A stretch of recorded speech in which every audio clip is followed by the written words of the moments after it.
Right against that backdrop, what are the broader implications of U.S. import duties on steel and aluminium for South Korean businesses?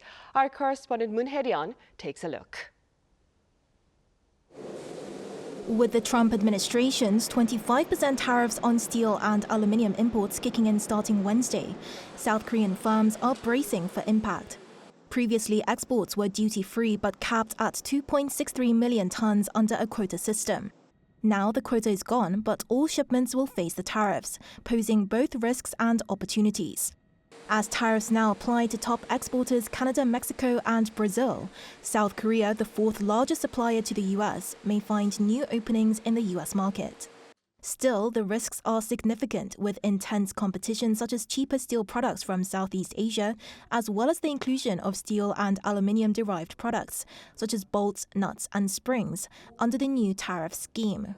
These products are primarily manufactured by small and medium-sized businesses, which have fewer resources to absorb the impact, making them especially vulnerable to financial losses.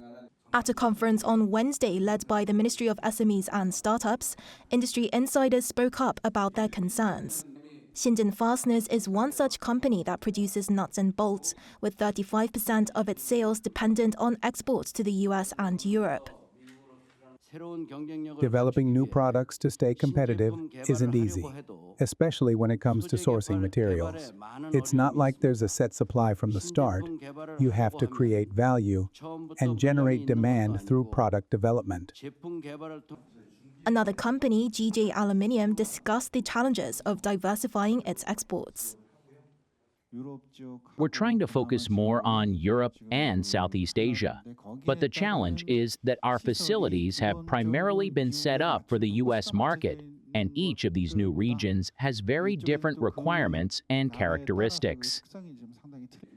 In order to minimize the impact on domestic firms, the South Korean government is building a support system such as stabilization funds and 15 nationwide support centers, as well as gathering opinions.